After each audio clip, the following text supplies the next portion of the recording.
우리가 종종 쓰는 표현 중에 머리 검은 짐승은 거두지 말아라, 이런 말이 있지요. 개인적으로 그런 말을 하거나 듣는 게 불편하고 가급적 쓰기 싫은 표현이에요. 은혜를 잘 잊어버리는 악한 사람 때문에 쓰는 말이지만 결국은 누워서 침 뱉기잖아요. 우리나라 사람치고 머리털이 검지 않은 사람이 어디 있습니까? 결국 남을 손가락질하지만 스스로 자기 자신을 욕하는 꼴이에요. 그런데 왜 이런 표현이 생겨났을까요? 여러 설들이 있는데 이해를 돕기 위해서 경남 진주 지방에서 내려오는 전설 따라 삼천리 이야기 한 토막을 소개해 드릴게요. 물가에 사는 한 사공이 홍수가 나서 물에 떠내려오는 노루와 구렁이 그리고 어린 아이 한 명을 구해줍니다. 그런데 얼마 뒤 자신이 구해준 노루가 돈괴짝이 숨겨져 있는 장소를 알려준 거죠. 은혜를 갚은 거예요. 그래서 사공은 그 괴짝에 있는 돈을 가져다가 자기가 구한 어린 아이를 양자로 삼아서 잘 키우게 됩니다. 그런데 어느 날 갑자기 포졸들이 들이닥쳐서 이 사공을 잡아다가 감옥에 가둔 거예요. 왜 그런 거 하니 자기가 구해줘서 길러줬던 그 아이가 돈에 욕심이 나서 그만 사공이 돈 괴짝을 훔쳤다고 관아에 고발했기 때문이었어요. 사공이 감옥에 갇혀 있는데 이번엔 자기가 구해주었던 구렁이가 나타나서 발을 콱 물어버리고 가버리는 거예요.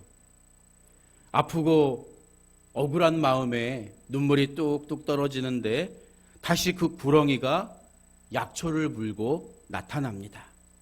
그 약초를 구렁이가 문 자리에 발랐더니 씻은 듯이 상처가 도로 낫게 되는 거예요. 그런데 다음 날 사또가 구렁이에 물려서 몸져 누웠다는 소문이 들려와요. 제가 고쳐주겠습니다. 이 사공에게 뭐가 있어요? 구렁이가 물어다 준 약초가 있죠. 그래서 그 약초를 가져다가 사또가 물린 부위에 발랐더니 금세 병이 나은 거죠. 그로 인해 사공은 풀려나고 자초지종을 들은 사또가 은혜를 원수로 갚은 어린 아이를 감옥에 가뒀다는 거예요.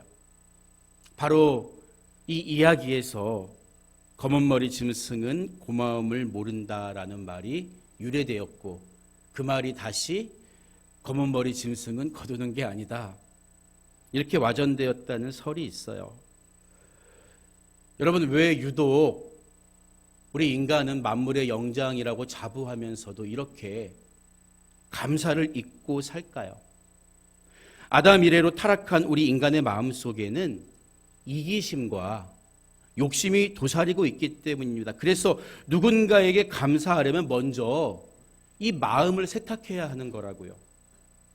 도움을 받기 전에는 간절하게 매달리다가 정작 도움받고 나서는 뭐 도와주는 게 당연하지 뭐 남으니까 도와주겠지 뭐. 그것을 아무렇지 않게 여기는 고약한 마음이 변해야 우리는 진심으로 감사하는 사람이 될 수 있다고요. 그래서 하나님은 이렇게 타락한 우리 인간을 훈련시키시기 위해서 매년마다 맥추절을 지켜라, 초막절을 지켜라, 감사절을 지키라고 말씀하신 거예요. 마음이 바뀌어야 하기 때문에. 그래서 감사는 마음으로 드리는 제사라고요.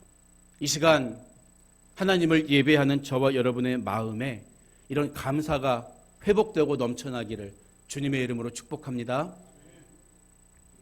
오늘 바울이 편지하는 골로새 교회 안에는 유대주의와 영지주의로 인한 성도들 사이에 다툼과 혼란이 있었습니다.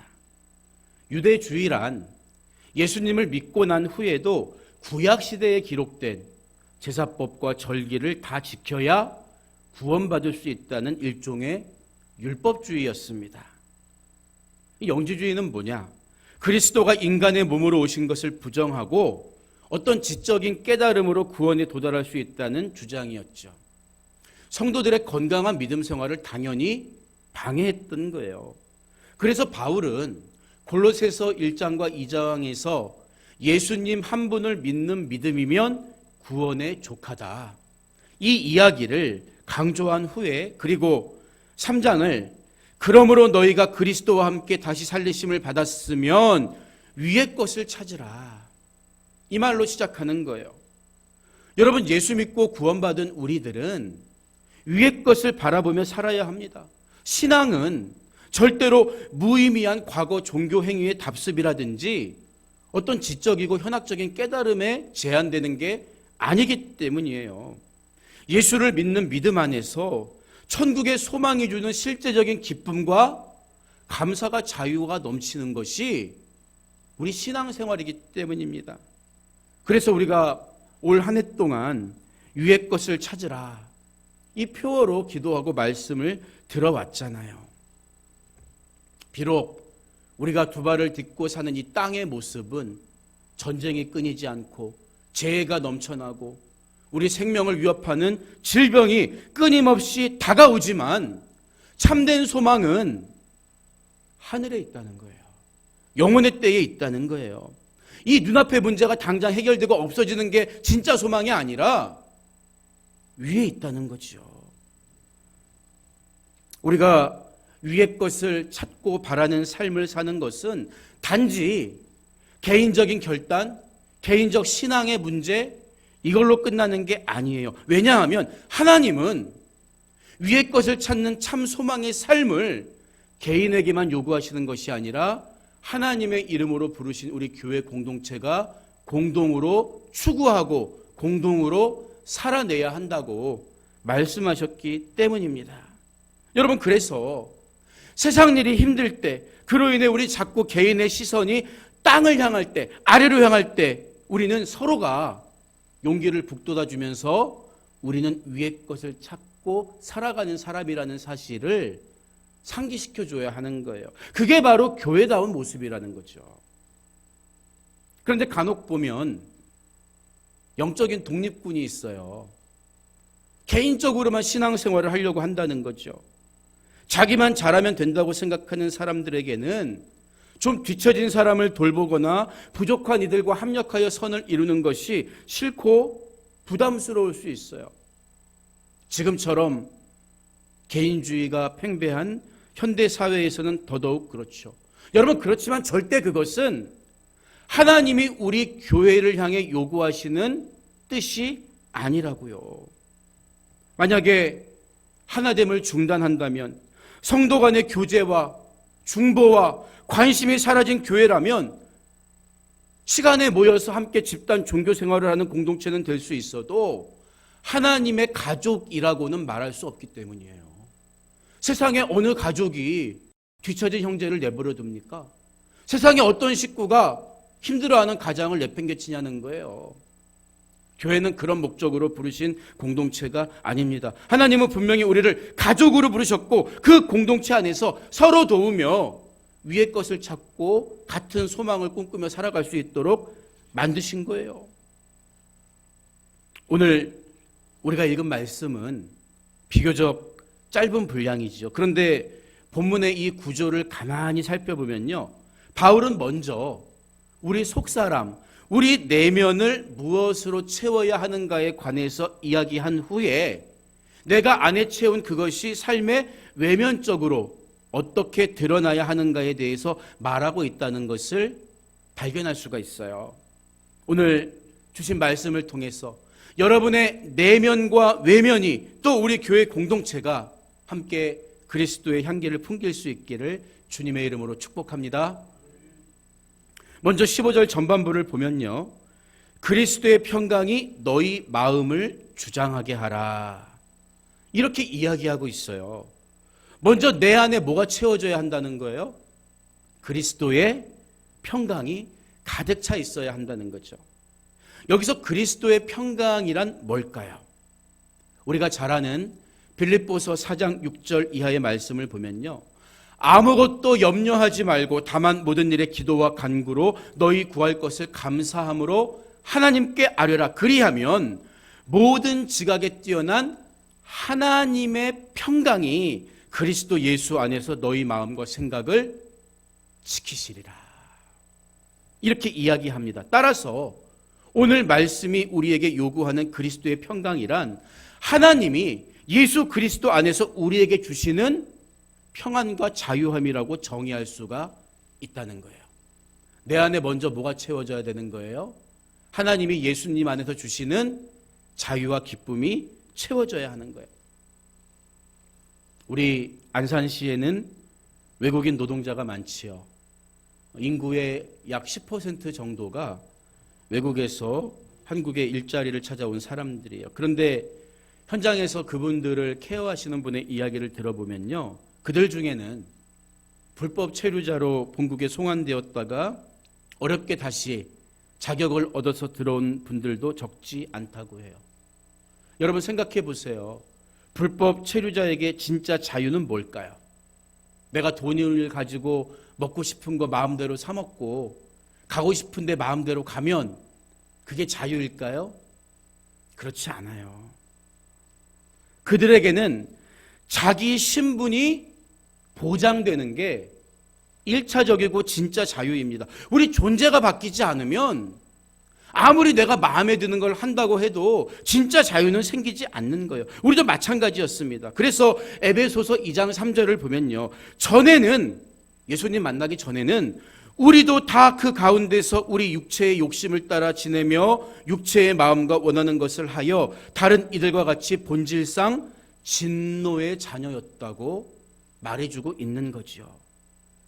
우리 사람들이 자기 몸이 끌리는 대로 자기 마음대로 사는 것을 자유라고 생각하지만 우린 결국 존재가 멸망의 길을 걸어갈 수밖에 없는 진노의 자녀였다는 거예요.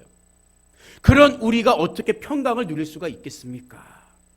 하지만 십자가에서 죄값을 다 지불하신 예수님이 나를 건져내신 거잖아요. 새 생명을 주신 거잖아요. 하나님이 그리스도 예수 안에서 하나님과 어그러졌던 나와의 관계를 회복시켜 주신 것입니다.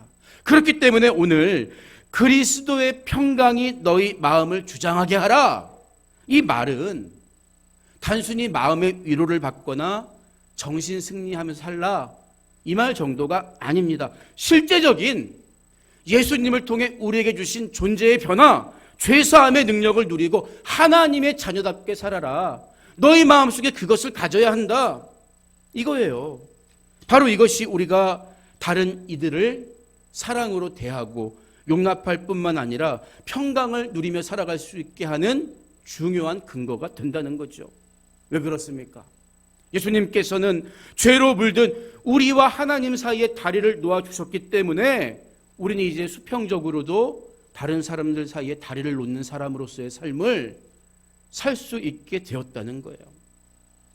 계속해서 바울은 너희는 평강을 위하여 한 몸으로 부르심을 받았나니 이렇게 이야기하잖아요. 서두에서 말씀드린 것처럼 하나님이 우리에게 요구하시는 평강의 삶은 개인의 차원에서 끝나는 게 아니라 우리 교회 공동체 안에 동시에 이루어져야 하는 사건이라는 거예요. 우리가 주님의 몸된 교회의 지체로 모인 목적도 결국 평강을 위함이라는 거죠. 여러분, 개인의 영성, 개인의 신앙과 공동체의 영성, 신앙은 분리된 게 아니에요. 왜 하나님이 우리를 교회 공동체로 불러주셨을까요? 잘 보세요. 교회에 와서 우리는 예배를 드리고 교제도 나눕니다. 또 구제사업도 해요. 하지만 이런 것들은 교회로서의 기능이지 목적은 아니라고요. 잘 구분할 수 있어야 합니다. 그리스도의 평강이 나를 자유롭게 한 것처럼 하나님의 가족 공동체인 우리 공동체의 목적은 평강을 잃어버린 사람이 이 자리에 나와서 평강을 누리고 기쁨을 회복하고 자유함이 다시 부를 듯 일어나는 그런 삶을 살 수 있는 디딤돌이 되어야 한다는 거예요. 여러분, 그래서 아무리 교회 안에서 많은 사역과 기능을 감당한다고 해도 그 일로 인해서 우리 모두가 평강을 누리지 못하거나 행복하지 않다면 그것은 뭔가 잘못된 거예요. 기능은 있는데 목적이 없다면 잘못된 것 아니겠습니까? 우리 교회 공동체의 궁극적인 목적은 오늘 주신 말씀처럼 평강을 이 안에서 회복하고 누리는 것입니다. 어떤 분들은 입만 열면 정의를 말해요. 교회가 정의로워야지. 맞습니다. 하지만 정의를 말하면서도 결국에는 교회를 분열시키고 성도들 사이에 갈등과 다툼을 준다면 그 열매가 하나님으로부터 온 것이겠습니까? 그렇지가 않다고요. 또 기능적인 일들, 교회 안에서 그것을 하다가 제풀에 지쳐서 시험에 드시는 분들을 보면 너무 안타까운 거예요. 우리는 목적을 절대 잊어버리면 안 됩니다. 우리는 어떤 일을 하든지 그것이 주님의 평강을 이루는 것인가? 그것이 우리를 하나 되게 하는 것인가? 이것을 물어봐야 하는 거예요. 이렇게 먼저 우리 내면을 그리스도의 평강으로 채우라고 이야기하던 바울이 15절 후반부를 보면 너희는 또한 감사하는 자가 되라. 이렇게 말하고 있는 것을 볼 수 있어요. 원어를 보면 문맥상 이 구절은 바로 앞에 있는 구절인 너희는 평강을 위하여 한 몸으로 부르심을 받았나니 이 구절과 연결되어 있습니다. 다시 말하면 성도로서 평강을 누리는 삶과 감사하는 삶은 분리되어 있지 않다는 거예요. 하나로 연결되어 있다는 거죠. 왜 그럴까요? 우리가 누리는 그리스도의 평강은 나의 공로로 얻은 것이 아니라 그저 은혜로 주어진 것입니다. 그렇기 때문에 그 은혜의 가치를 알고 십자가의 감격과 사랑 안에 살아갈 때 우리는 남을 대할 때도 나에게 주어진 어떤 문제를 만날 때도 불평하거나 원망하거나 낙심하지 않고 감사할 수가 있다는 거예요. 이미 받은 은혜를 알 때. 따라서 진정한 감사란 마음의 평강을 누리는 사람에게서 자연스럽게 흘러나오는 신앙의 고백입니다. 누가 밖으로 진짜 감사할 수 있다고요?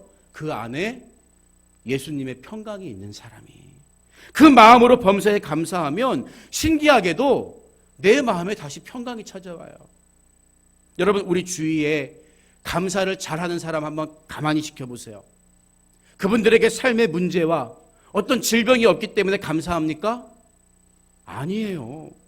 문제가 없어야만 자유로운 게 아니라 감사할 때 자유롭고 감사할 때 평강이 또 회복되는 거예요. 그리고 그 평강이 다시 감사의 고백을 만들어내는 거죠. 반대로 마음의 평강을 빼앗기면, 받은 은혜를 쏟아버리면 절대로 감사할 수가 없습니다. 평강해야 감사하는 거예요. 여러분의 마음이 그리스도의 평강으로 가득 차서 범사에 감사할 수 있는 복의 사람 되시기를 주님의 이름으로 축복합니다. 내 안에 먼저 그리스도의 평강이 회복되어야만 하는 거야. 계속해서 본문 16절의 전반부에서 바울은 그리스도의 말씀이 너희 속에 풍성히 거하여 모든 지혜로 피차 가르치며 권면하고 이렇게 이야기하죠. 이 구절은 우리가 교회 안에서 무엇으로 가르치고 위로하고 권면하고 중보해야 하는가를 보여주는 구절입니다. 그런데 여기서 똑같이 바울이 먼저 우리 안에 뭐가 있어야 한다고 강조하고 있습니까? 그리스도의 말씀이 너희 속에 풍성히 거하여. 보세요. 우리 안에 먼저 그리스도의 평강과 더불어서 채워져야 하는 게 한 가지 더 있는데 그게 뭐라고요? 그리스도의 말씀. 그리스도의 평강과 그리스도의 말씀이 채워져야 한다는 거예요. 예전에 뉴욕에 갔을 때 할렘가에 있는 한 교회를 방문한 적이 있어요. 흑인 가스펠로 유명한 교회였는데요.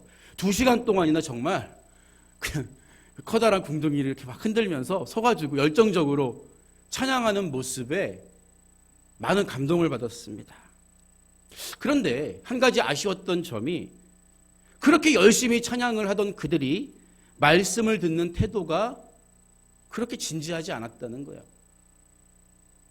물론 제가 본 게 전부는 아닐 수도 있겠죠. 그러나 일반적으로 그런 게 현실이라고 현지 목사님이 말씀해 주시더라고요. 찬양 부를 때 막 흥분해가지고 막 신나게 부르는데 설교 시간 되니까 졸거나 딴짓하더라는 거죠. 여러분, 우리가 그리스도의 말씀을 내 마음에 새겨두는 일을 소홀히 한다면 우리는 믿음대로 신앙생활하기 어려울 수 있어요. 말씀이 없는데 어떻게 믿음대로 신앙생활합니까? 자기 생각대로 신앙생활을 하게 되는 거지. 그리스도의 말씀이 내 안에 있을 때 우리는 그 말씀의 지혜로 피차 가르치고 권면하고 위로하고 중보할 수 있다고 오늘 성경이 우리에게 말하고 있다는 거예요. 그런데 바울의 다른 서신서들을 보면 말씀에 대해서 하나님의 말씀이라든지 주의 말씀, 통상적으로 이렇게 표현을 하는데 이례적으로 오늘 본문을 보니까 그리스도의 말씀 이렇게 이야기하는 것을 확인할 수 있어요. 이것은 육신으로 이 땅에 오신 예수 그리스도가 남긴 말씀이라는 의미를 가지고 있죠. 바울이 왜 이런 표현을 굳이 썼을까요? 서론에서 잠깐 말씀드린 것처럼 골로새 교회 안에 있던 영지주의자들이 예수님은 육신의 몸으로 오신 게 아니라 그렇게 보였을 뿐이다. 이렇게 주장했기 때문이에요. 예수님의 인성과 성육신을 부정하는 사람들이 있었기 때문에 이 땅에 육신의 몸으로 오신 나사렛 예수, 요셉 목수의 아들, 그분의 말씀 이렇게 구체적으로 이야기하는 거죠.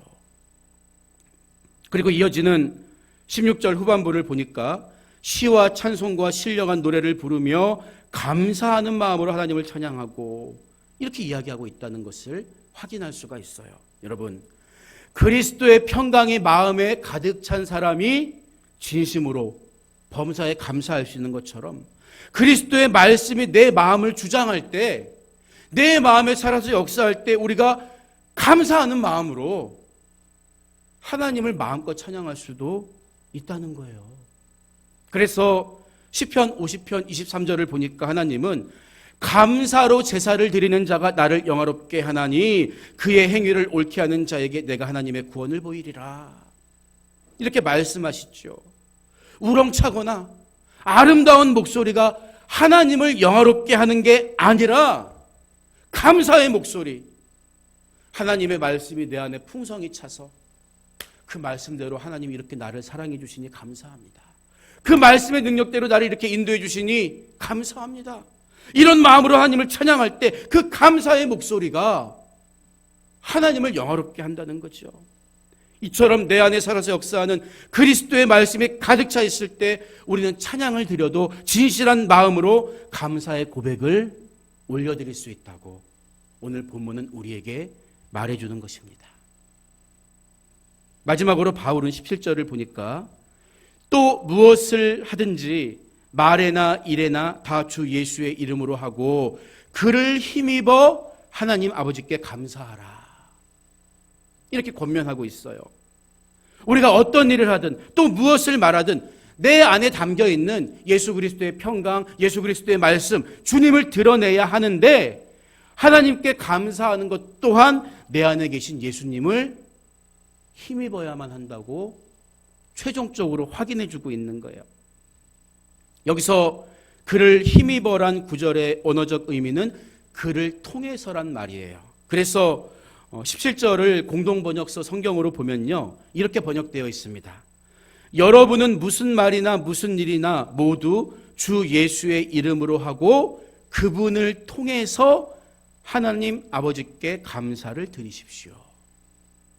예수를 힘입어라는 말은 예수님을 통해서 하나님께 감사해라, 이 말이라는 거죠. 여러분, 우리가 일상을 살아가는 데만 예수님 능력이 필요한 게 아니라고요. 진정으로 하나님께 감사하는 삶을 내가 왜 못 사느냐? 예수님을 힘입어서 감사하려는 마음을 갖지 못하기 때문이라는 거예요. 그러나 진정으로 하나님께 감사하는 삶을 살고 그 고백을 드리는 것도 오직 예수를 통해서만 가능하다고 성경은 우리에게 말하고 있는 거예요. 여러분, 우리가 잘 아는 데살로니가 전서 5장 16절 이하의 말씀이 있잖아요. 항상 기뻐하라, 쉬지 말고 기도하라, 범사에 감사하라. 이것이 그리스도 예수 안에서 너희를 향하신 하나님의 뜻이니라. 우리가 기뻐하고 기도하고 감사하는 삶을 하나님이 우리에게 요구하실 때에도 너희의 의지와 인격 가지고 그런 삶을 살아라고 하신 게 아니라 그리스도 예수 안에서 너희가 이런 삶을 살 수 있고 살아야 한다, 이렇게 요구하셨다고 성경은 말하고 있다고요. 하나님께서 우리의 감사를 요구하실 때도 예수 안에서 감사하라고 요구하셨다는 것을 우리는 성경 전체의 숲에서도 확인할 수가 있는 거예요. 예수님이 주신 평강, 예수님의 말씀, 예수님의 죽음과 그 사랑, 그것이 내 마음에 가득 담겨 있을 때, 그 감사와 감격이 살아있을 때 우리는 진심으로 하나님께 감사할 수 있다는 거죠. 소위 머리 검은 짐승이 되지 않으려면, 하나님 앞에서 배은망덕한 신앙이 되지 않으려면 내 안에 첫째도 예수, 둘째도 예수, 셋째도 예수가 충만해야 한다는 거예요. 아무리 겉으로 거룩하고 의로운 체에도 나의 내면이 예수 그리스도로 채워져 있지 못하다면 절대로 감사할 수 없다는 게 성경이 오늘 우리에게 말하는 결론입니다. 따라서 감사는 내 믿음을 검증하는 시금석과 같은 거예요. 여러분 안에 예수 그리스도의 평강과 예수 그리스도의 말씀이 가득 채워져서 예수를 힘입어 감사하는 복된 사람 다 되시기를 주님의 이름으로 축복합니다. 예수가 내 안에 살아계실 때 우리는 감사하는 사람이 되는 거예요. 오늘 말씀을 마무리합니다.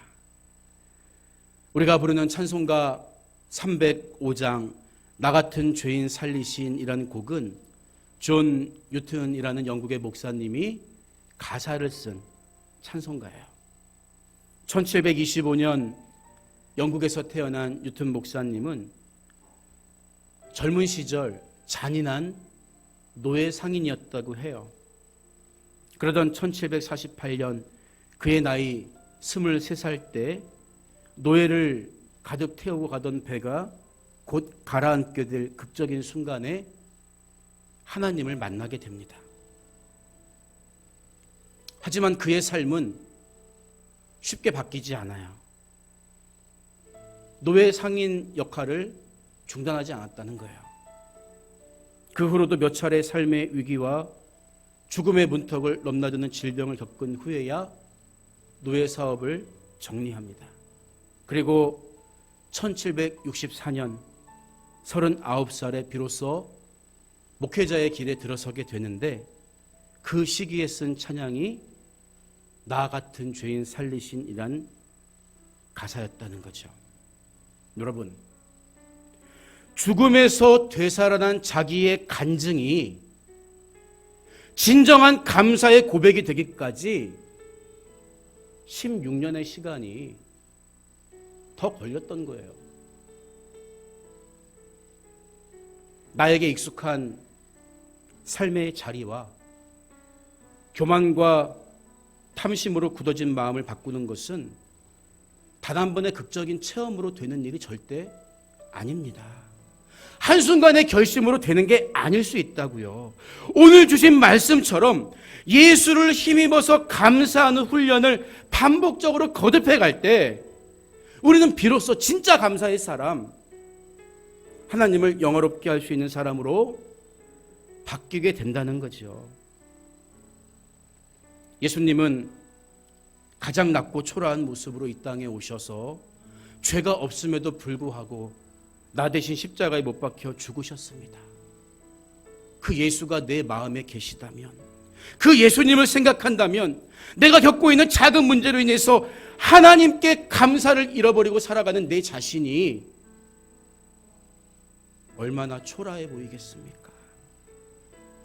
여러분, 내 안에 또다시 원망과 불평의 마음이 밀려올 때마다 그리스도의 평강과 그리스도의 말씀이 유일하게 내 마음 한복판에 우뚝 서게 하시기를 바랍니다. 오직 예수님만 의지하면서 잃어버린 감사를 회복하고 참된 평강을 누리며 살아가는 여러분 모두가 되시기를 주님의 이름으로 간절히 축원드립니다.